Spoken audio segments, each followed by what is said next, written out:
Well, Matt was staples, weren't you? And Sylvie was paper clips. So I'd often see him at procurement meetings.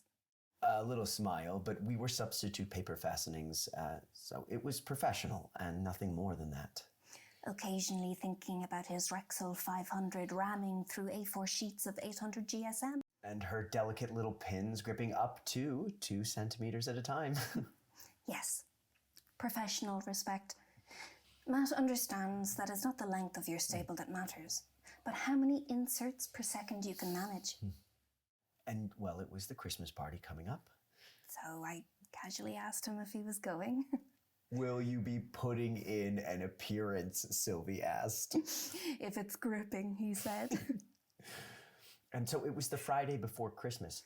All the company office supplies team, Jane from 800 GSM, Bobby from Highlighters, and I walked over to Sylvie as she was loitering near the sweet corn vol au vent. Anything I can help you with? All your orifice needs, I said. I laughed so much. You don't see someone's funny side when you're talking about stationery procurement for a FTSE 100. Then in the middle of the laughing, some sweet corn got lodged in my continental shelf. And John walks over. Oh, sweet corn. Now there's a job for someone with expertise in removing objects from tight places.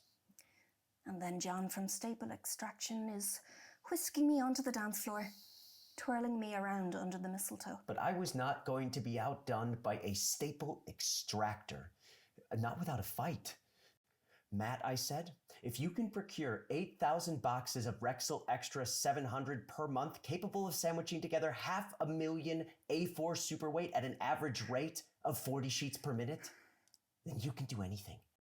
So he went up to the DJ, well, Tony from the post room, and just as we were all about to join in after, do the fairies keep him sober for the day? The music stops. A seamless transition to Jeff Beck. And then Matt has the mic. And I'm there going, and it's hi-ho, Sylvie shining, anywhere I go. He sees my Sylvie shining. She was wearing see-through polyester under the strip lighting. And suddenly John from Extraction is sidelined, over with highlighters and bulldog clips. And we're in the center of the office, just swirling around. And then Matt gives me the final fling out. Pulling her in on though it's obvious. Went in for the kiss. But I pulled a bit too hard, and suddenly Sylvie's headed over towards the photocopier, and she's lost her grip. Which was ironic, given that I'm all about grip. And she hits the photocopy button and falls to the floor. And then everybody is laughing.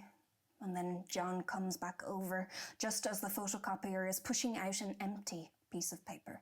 Fired out a blank there, Mr. Staple Gun. And he reaches down and he helps Sylvie up off the floor. And I thought, well, Matt, you've blown it. There was a chance at long-term coupling. I mean, all the gripping power of a paperclip and all the penetrative power of a Rexel 700. But now it's back to bird's eye for one and a carling in front of Match of the Day. And then it was Christmas week, and I didn't see Matt until the next procurement meeting. I was too embarrassed to talk to her. But in the coffee break, we were both stood next to the photocopier. Well, was it fate or what? That photocopier. The Canon X500. Up to 30 sheets per minute, double-sided and stapled. A woman finds it hard to resist that kind of rapid precision. How was your Christmas, I asked. Matt, love, I thought you weren't into me. And a stapler can't hold me together. I thought you weren't. When a paperclip loses her grip. John is very competent, I said. But sometimes what a woman needs is not someone who can pull out at high speed. And that was that.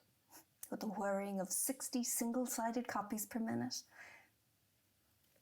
I was your staple. And I was your Paperclip.